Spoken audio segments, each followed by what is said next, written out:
Sziasztok! Köszöntelek benneteket itt a Mi Kis Konyhánk YouTube csatornáján. A mai videónkban egy finom magyaros ételt fogunk nektek bemutatni.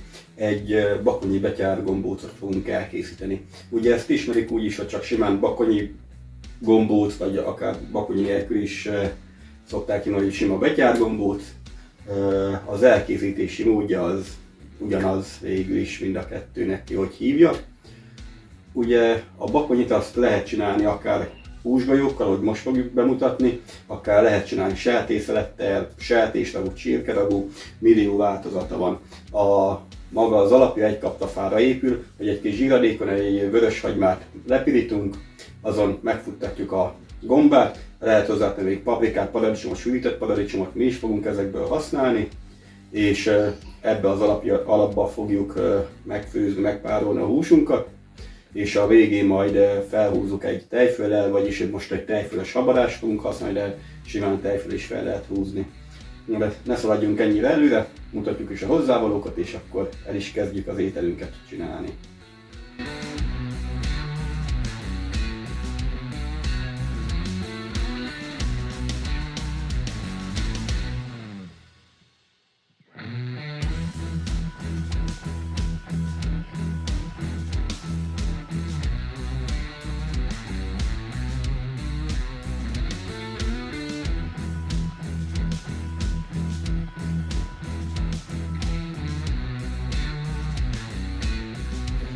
A hozzávalók megismerése után is kezdhetjük készíteni az ételünket. Ugye először összeállítjuk a húsgajót, amihez felhasználjuk ugye a darált húst, a zsemlemorzsát, a kék tojást, 2 gereszt fokhagymát, és a fűszerekből a só, bors és az őrölt kömény mehet bele. Ezeket kigolyózok, és utána kezdjük el magát a alapot csinálni. De ennyire ne szaladjunk előre, és még azt elfelejtettem mondani, hogy nokedlivel fogjuk tárolni, szóval fogunk nokedlit is szaggatni ma, és akkor összehozunk egy nagyon kis fenséges ételt. De ha már magyar ételről van szó, akkor nem maradhat el mellőle a finom magyar pálinka. Kedves egészségetekre, köszönöm, hogy ma is minket néztek, és akkor lássunk neki a munkának.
Meg vagyunk az előkészületekkel.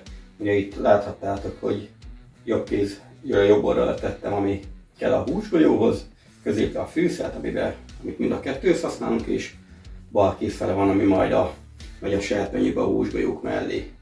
Akkor el is kezdjük a húsgolyókat összegyúrni, és akkor a már említett folyamatot elkezdjük csinálni.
meg is vagyunk a húsgolyókkal, bár mondjuk már szemben látom, hogy ez sok mennyiség lett nekünk.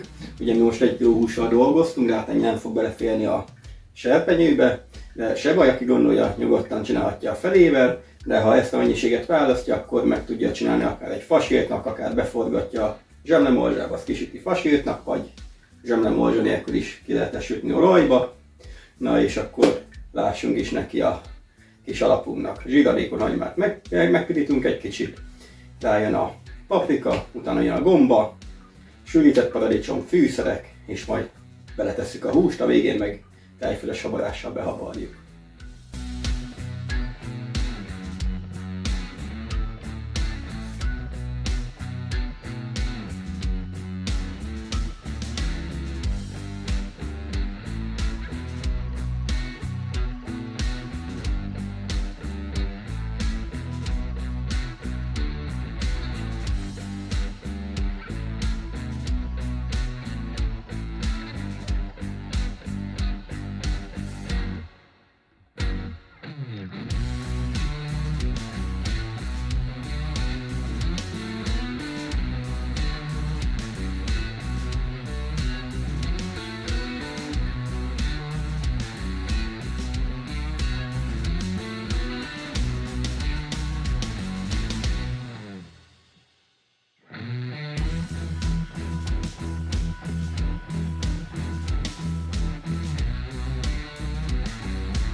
A gombócokat oda is tettük főni a gombás alapra, ugye fedővel lefettük, kb. Egy olyan 25-30 percig kell főnie.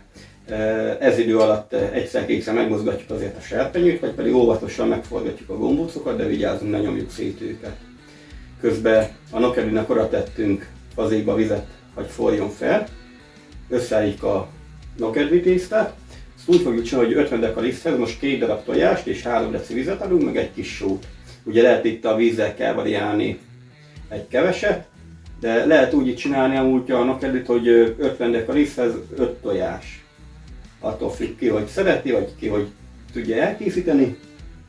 És akkor ugye ezt beleszaggatjuk majd a forrásban lévő sós, olajos vízbe, meg sót is, meg olajat is teszünk bele. És mikor feljönnek ugye a víz felszínére, akkor már kész is vannak. Kicsit megkavargatjuk azért néha, ne tapadjanak össze. És egy jó tanács, mert sok helyen olvastam azt, hogy kell elmosni a nokedli szaggatót, vagy a nokedli cuccokat. Hát mindig hideg vízzel mossuk el, mivel látjuk magába a fazékba, hogy mi lesz a tésztával, hogyha forró vízzel érintkezik. Tehát most, ha a forró vízzel elkezdjük elsúlykolni a nokedli szaggatót, az persze, hogy rá fog tapadni. Tehát először hideg vízzel lemossuk róla a nagyját, és majd utána jön a meleg szappanos víz. Na de ez csak egy kis jó tanács volt, aki megfogadja, aki nem, az nem. Na, lássunk is neki akkor a nokedlinek.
elkészült ez a remek kis bakonyi betyárgombóc. Mindenkinek jó étvágyat kívánunk hozzá. A maradék gombócokat, mert maradt egy pár darab, azt majd beforgatunk zseblemolzsába, aztán olajba kisütöm, tehát egy fasírtot csinálunk, de azt majd egy következő adásban külön megmutatjuk, hogy csinálunk, ha mi például valami főzelékkel együtt. És nem a következő adásban, de majd a jövőbe. Ha tetszett a videó, akkor iratkozzatok fel a csatornánkra, egy megosztást és egy lájkot megköszönünk, illetve kövessetek be minket a főbb közösségi oldalakon, a Facebookon és Instagramon is. Találkozunk legközelebb, addig is vigyázzatok magatokra és minden jót! Sziasztok!